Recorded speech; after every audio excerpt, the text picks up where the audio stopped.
श्री गणेशाय नमः। आप सभी का हमारे YouTube चैनल खुशी ज्ञान सागर में हार्दिक स्वागत है। प्रिय श्रोतागण, आज बुधवार के दिन आइए सुने गणेश जी की पौराणिक कथाएं और साथ में सुनेंगे धन समृद्धि प्रदान करने वाली, बरकत देने वाली माता अन्नपूर्णा की कथा। तो इन कथाओं को श्रद्धा और भक्ति के साथ पूरा अवश्य सुनिएगा। प्रेम से बोलिए श्री गणेश भगवान की जय। बहुत समय पहले की बात है। एक गांव में एक भाई बहन रहते थे। भाई बहुत गरीब था, पर उसकी बहन पैसे वाली थी। जब बहन के ननद का विवाह था, तब बहन ने ना तो अपने भाई को विवाह में आने का निमंत्रण दिया और ना ही कोई चिट्ठी भेजी। भाई को बाहर वालों से पता चला कि उसके बहन के ननद का विवाह है। भाई ने अपने गांव वालों को बताया। तब गांव वालों ने अपने घर से चुनरी, बिछिया और साड़ी जैसा जिनसे बन पाया कन्या के लिए दिया। भाई सारा सामान लेकर बहन के गांव पहुंचा। बहन के घर जाने पर बहन की देवरानी बोली, भाभी जी, आपके भाई आए हैं। बहन ने पूछा, कैसे आए हैं और क्या पहना है? तब देवरानी ने कहा, पैदल आए हैं, फटी पगड़ी, फटी धोती पहने हैं। बहन बोली, मेरे ससुर हवेली के सामने दुकान में बैठे हैं, मुझे शर्म आती है। भाई को बोलो पीछे के दरवाजे से आए।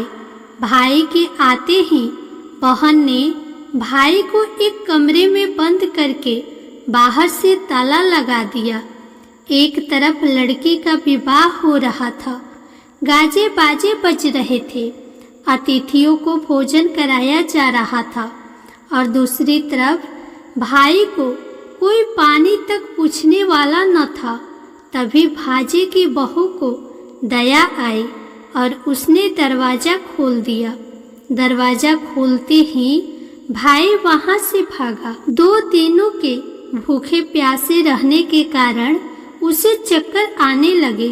रास्ते में एक गणेश जी का मंदिर था, वहाँ जाकर गिर गया और रोते रोते गणेश भगवान को अपनी व्यथा सुनाई और बोला, हे गणेश जी महाराज, आज मेरी गरीबी के कारण से मेरी सगी बहन ने मुझे धिक्कार दिया। घर जाने पर मेरी पत्नी, मेरे बच्चे जब पूछेंगे कि विवाह से क्या मिठाई लेकर आए हैं, तो मैं क्या जवाब दूंगा? तब गणेश जी को उस पर दया आ गई और गणेश जी भगवान बोले, मेरे बगीचे से ककड़ी और तरबूज तोड़कर ले जा। तब भाई ने ककड़ी तोड़कर झोला भर लिया और अपने घर गया। घर जाते ही बच्चों ने पूछा, पिताजी, बुआ के यहाँ से हम लोगों के लिए क्या लाए हैं? झोला खोलते ही छोटे तरबूज सोने के गेंदे में बदल गए। बाकी तरबूज काटे तो उनमें से हीरे मोती निकले। पत्नी बोली, आप बहन के घर से इतना कुछ क्यों लाए हैं? आपकी बहन ने हम लोगों को बहुत ज्यादा दे दिया है। भाई ने कुछ भी जवाब नहीं दिया। गणेश भगवान की कृपा से उनके दिन बदल गए। भाई का काम धंधा जोरों से चलने लगा। धीरे धीरे गहने, कपड़े, रहने के लिए मकान बन गए। पत्नी बोली, एक बार ननद जी को बुलाकर लाओ। भाई नए कपड़े, नए जूते पहनकर रथ में बैठकर बहन को लेने गया। देवरानी बोली, भाभी जी, आपके भाई आए हैं। बहन ने फिर पूछा, कैसे आए हैं और क्या पहना है? तब देवरानी बोली, रथ में बैठकर खूब ठाठ बाट से आए हैं। बहन बोली, मेरे भाई को बोलो कि हवेली के सामने से आए, मेरे ससुर देवर जेठ देखेंगे। भाई का बहन ने खूब स्वागत किया। भाई बोला, बहन, मैं तुम्हें लेने आया हूँ। तब बहन ने कहा, मुझे भी बहुत दिन हो गए हैं, चलो मैं चलती हूँ। भाई बहन को लेकर अपने घर आया। भाई और उसकी पत्नी ने बहन का खूब आदर सत्कार किया। जो चीजें मांगी सब बनवा कर दिया। बहन बोली, भाई मुझे एक जूती चाहिए। तब भाई ने मोची को बुलाया और कहा, मेरी बहन के लिए ऐसी जूती बनाओ जो मुंह से बोले। भाई ने बहन को बहुत सारा धन देकर विदा किया, पर अभी तक वह जूती नहीं आई थी। बहन जाने वाली थी, तभी मोची जूतियाँ लेकर आया। बहन की जूती पहनते ही जूतियाँ बोली, निर्धन भाई की पैसे वाली बहन, गणेश जी का बगीचा नहीं होता तो आज क्या करती। बहन तब भाई की पत्नी से पूछी, ये कहाँ से आवाज आ रही है। तभी भाई ने कहा, सुबह का समय है, कोई जीव जंतु बोल रहे होंगे। भाई ने घोड़े गाड़ी को जल्दी जाने को कहा। बहन के जाते ही पत्नी जिद करके बैठ गई कि जूतियाँ क्या बोल रही थी। तब पति ने अपनी पूरी आप बीती सुनाई कि कैसे बहन ने मुझे 2 दिन भूखा रखा, कमरे में बंद कर दिया था। भांजे की बहू ने दरवाजा खोला, तब मैं बाहर आया और गणेश जी के शरण में जा पहुंचा।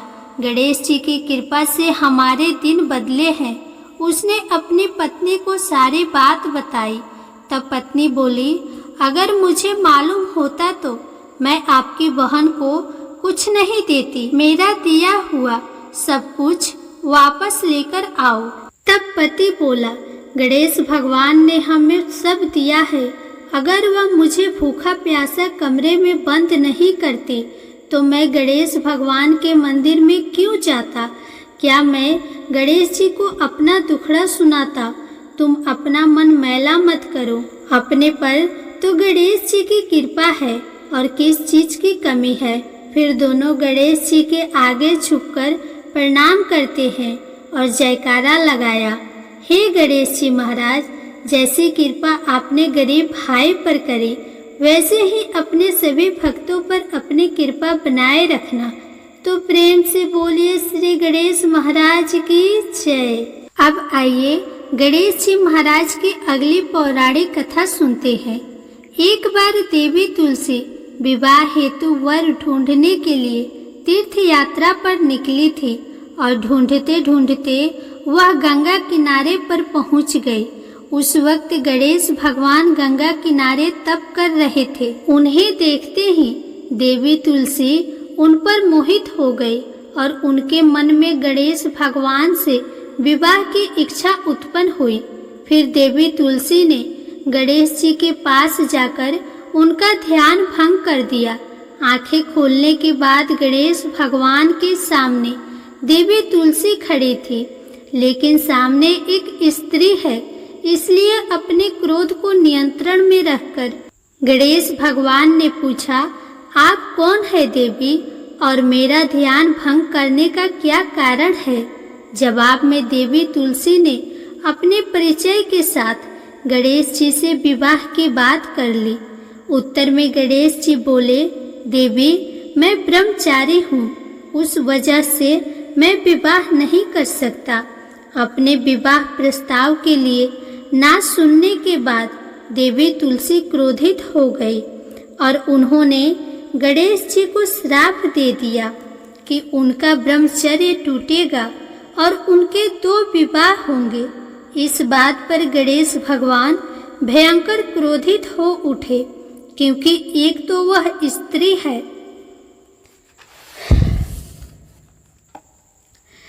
इसलिए ध्यान भंग करने पर भी गणेश जी ने कुछ नहीं कहा और इतनी विनम्रता से बात करने पर भी उन्हें श्राप दिया गया। फिर गणेश जी ने भी देवी तुलसी को श्राप दिया कि तुम्हारा विवाह शंखचूड़ नाम के असुर के साथ होगा। एक देवी होकर भी उनका विवाह एक राक्षस से होगा। ये जानकर देवी तुलसी विचलित हो गई और विनायक जी से इस कठोर श्राप से मुक्ति दिलाने की क्षमा याचना करने लगी। फिर गणेश जी को तुलसी देवी पर दया आ गई। वह बोले कि मेरा श्राप तो बदल नहीं सकता, वह तो सच होकर ही रहेगा, लेकिन अगले जन्म में तुम एक पेड़ बनोगे और भगवान विष्णु जी की अति प्रिय होगी। उनकी पूजा में भी तुम्हारा एक महत्वपूर्ण स्थान होगा और कलयुग के इंसान को तुम मोक्ष का मार्ग दिखाओगी। लेकिन तुमने मेरा तप भंग किया है और मुझे ब्रह्मचारी होकर भी 2 विवाह का श्राप दिया है, इसलिए मेरी किसी भी प्रकार की पूजा में तुम निषिद्ध होगी। इस प्रकार देवी तुलसी गणेश भगवान की पूजा में निषिद्ध हो गई। तो प्रेम से बोलिए श्री गणेश जी महाराज की जय। अब आइए सुनते हैं गणेश जी की विवाह की कथा। गणेश भगवान का मुख हाथी का है और एक दांत टूटा हुआ है। इन्हीं 2 कारणों की वजह से उनका विवाह नहीं हो पा रहा था। इस बात से गणेश महाराज अक्सर नाराज रहा करते थे। एक दिन एक देवता के आग्रह पर विनायक जी उनके विवाह में अपनी उपस्थिति दर्शाने गए थे। विवाह स्थल पर पहुंचने के बाद कुछ देवताओं ने मिलकर गणेश भगवान का समय पर विवाह न होने के कारण उपहास किया, जिससे गणेश जी बहुत ही अधिक नाराज हो गए। उसी दिन उन्होंने ठान लिया कि जब तक मेरा विवाह नहीं होता तब तक मैं किसी भी देवता का विवाह होने नहीं दूंगा। गणेश भगवान के पास विवाह और अन्य संदेश लाने का काम उनके प्रिय वाहन मूषक राज करते थे।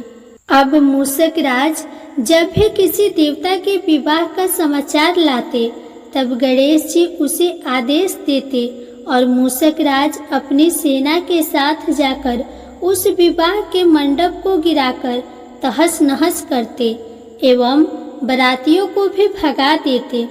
इस तरह गणेश जी और मूषक राज की मिली भगत की वजह से किसी भी देवता का विवाह नहीं हो रहा था। गणपति जी के व्यवहार से तंग आकर सभी देवी देवता भगवान शिव और माता पार्वती जी के पास पहुंच गए और इस विराट समस्या का समाधान मांगने लगे।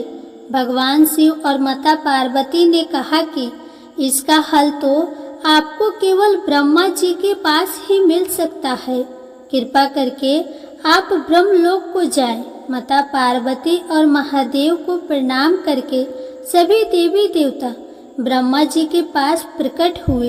देवताओं की समस्या को ठीक से सुनने के बाद ब्रह्मा जी ने अपनी योग शक्ति से 2 कन्याओं का निर्माण किया। इन दोनों कन्याओं का नाम था रिद्धि और सिद्धि। वह दोनों ब्रह्मा जी की मानस पुत्रियां थीं। उन्हें लेकर ब्रह्मा जी गणेश महाराज के पास गए और उनसे अपनी पुत्रियों को ज्ञान एवं शिक्षा प्रदान करने का निवेदन करने लगे। ब्रह्मा जी का मान रखने के लिए एकदंत भगवान ने रिद्धि और सिद्धि को शिक्षा देना आरंभ किया। फिर उस दिन के बाद से जब भी मूषक राज किसी विवाह की खबर लेकर आते, उस वक्त रिद्धि और सिद्धि गणेश जी को अपनी बातों में उलझा कर रखती थी। इस तरह गणेश जी का ध्यान किसी और विषय पर रहता और दूसरी तरफ देवताओं का विवाह संपन्न हो जाता। एक दिन बुद्धि के देवता भगवान गणेश जी को यह बात समझ आ गई, लेकिन उनके क्रोध में आने से पहले ही ब्रह्मदेव अपनी दोनों पुत्रियों के साथ वहां पर प्रकट हो गए। रिद्धि और सिद्धि को सामने देखते ही गणेश जी का क्रोध बढ़ने लगा, किंतु विनायक जी के मुख से कोई भी शब्द निकलने से पहले ही भगवान ब्रह्मदेव ने कहा, आपने स्वयं ही मेरी पुत्रियों को शिक्षा दी है और अब मुझे इन दोनों के विवाह योग्य कोई वर नहीं मिल रहा। मेरी आपसे विनती है कि आप ही रिद्धि और सिद्धि से विवाह करके मुझे धन्य कीजिए। परम पिता ब्रह्मा देव जी की शांत वाणी को सुनकर गणेश का क्रोध शांत हो गया और वे उस विवाह प्रस्ताव के लिए हंसी खुशी राजी हो गए। विवाह के बाद अपनी दोनों पत्नियों से उन्हें 2 पुत्र प्राप्त हुए, जिनका नाम रखा गया शुभ और लाभ। तो प्रेम से बोलिए श्री गणेश भगवान की जय। आइए अब सुनते हैं गणेश जी की पूजा पाठ में सुनी जाने वाली अगली पौराणिक कथा। एक गांव में एक सेठ और सेठानी रहते थे।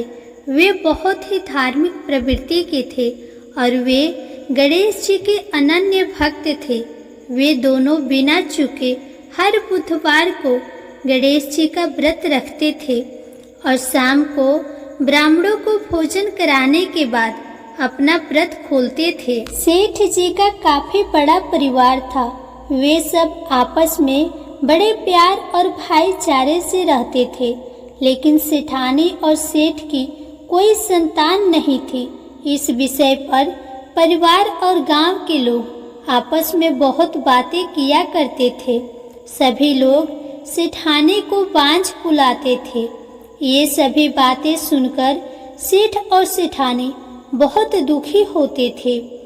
एक बुधवार के दिन सेठ और सेठानी भगवान गणेश जी की पूजा संपन्न करा के मंदिर से बाहर आ रहे थे। तभी उन्हें सीढ़ियों पर एक छोटा सा बच्चा अकेले बैठा हुआ दिखा। बालक को देखते ही दोनों उसके पास गए और पूछा कि तुम्हारे माता पिता कहाँ हैं? लेकिन बच्चे ने अभी तक बोलना नहीं सीखा था, इसीलिए वह बोल ही नहीं पाया। पर दोनों सेठ और सेठानी बच्चे के पास शाम तक बैठे रहे। तब तक पंडित जी और सेठ जी और उनके नौकरों ने आसपास जाकर बच्चे के माता पिता को खोजने की कोशिश की, लेकिन उन्हें बच्चे के माता पिता या बच्चे खोने की कोई खबर ही ना मिली। फिर पंडित जी ने सेठ और सेठानी को वह बच्चा अपने घर ले जाने के लिए कह दिया। साथ में यह भी कहा कि अगर बच्चे के माता पिता यहाँ पर आते हैं तो मैं स्वयं उन्हें आपके पास ले आऊँगा। तब सेठ और सेठानी की खुशी का ठिकाना नहीं रहा। वे दोनों खुशी खुशी उस नन्हे बालक को अपने साथ लेकर गए। सेठानी ने बच्चे का नाम अपने आराध्य भगवान श्री गणेश जी के नाम पर गणेश रख दिया और बड़े ही प्यार और दुलार से उसका पालन और पोषण करने लगी। कुछ दिनों के बाद उसी गांव में एक ठग पति पत्नी आए। उनका इरादा गांव के सबसे अमीर आदमी को ठगने का था। वे दोनों ठग गणेश मंदिर के सीढ़ियों पर बैठकर सोच विचार कर रहे थे। तभी वहां पर पंडित जी आ गए और गांव में अनजान लोगों को देखते ही उनसे पूछा कि क्या आपका बच्चा खो गया है? दोनों चोरी चकारी के लिए बहाना ढूंढ रहे थे, इसीलिए उन दोनों ने तुरंत ही हाँ कह दिया। तब पंडित जी ने कहा कि चिंता की कोई बात नहीं है, आपका बच्चा एक सेठ जी के घर पर पल रहा है। पंडित जी उन दोनों ठग को सेठ जी के घर पर ले गए। गणेश के माता पिता आ गए हैं, यह खबर सुनकर सेठ और सेठानी बहुत दुखी हुए। सेठ जी ने उन दोनों पति पत्नी को एक रात के लिए अपने अतिथि गृह में ठहराया। अब वह दोनों ठग सिर्फ मौके की फिराक में ही थे। उसी रात सभी लोगों के सो जाने के बाद वे ठग एक एक करके सभी कमरों की तलाशी करने लगे। फिर वे दोनों तिजोरी वाले कमरे में पहुंच गए। छानबीन के वक्त होने वाली छोटी मोटी आवाज़ों से सेठ जी का एक नौकर जग गया और आवाज़ की दिशा में तिजोरी वाले कमरे के नज़दीक गया। उसने चुपके से अंदर जब झांककर देखा तो दोनों ही मेहमान कीमती सामान चुरा रहे थे। नौकर ने यह देखते ही धीरे से उस कमरे के बाहर की कुंडी लगा दी और चोर चोर बोलकर पूरे घर में हल्ला मचा दिया। शोरगुल की आवाज़ सुनते ही घर के सभी लोग इकट्ठा हो गए। तब सेठ जी ने उन दोनों चोर पति पत्नी को कमरे से बाहर निकाला और सुबह ही पंचायत में हाजिर कर दिया। सेठ जी ने सरपंच जी को पूरा मामला बताया और कहा कि ये दोनों तो चोर है, अब हम पुत्र गणेश को इन दोनों को नहीं देंगे। लेकिन वे दोनों ठग पति पत्नी अपने जिद पर ही अड़ गए और बच्चे को ले जाने की जिद करने लगे। सरपंच जी ने इस गंभीर समस्या का एक तोड़ निकाला। उन्होंने सेठानी और दूसरी औरत को गणेश जी के सामने खड़ा कर दिया और कहा कि जिसके भी आंचल से दूध की धार गणेश के मुंह में जाएगी, वह बालक गणेश उसी के पास ही रहेगा। फिर वे दोनों अपने अपने आंचल मुंह के सामने फैलाकर खड़ी हो गई। सेठानी जी मन ही मन भगवान गणेश के नाम का जप कर रही थी। देखते ही देखते गणेश भगवान की कृपा से सेठानी की आंचल से दूध की एक धार गणेश के मुंह में गिरी और इस तरह बालक गणेश हमेशा के लिए सेठ और सेठानी के साथ रहने लगा। बोलिए श्री गणेश भगवान की जय। प्रिय श्रोतागण, अगर आपको यह कथा पसंद आई हो तो इस वीडियो को लाइक करके कमेंट बॉक्स में गणेश भगवान की जय जरूर लिखें। साथ ही चैनल को सब्सक्राइब भी कर दें।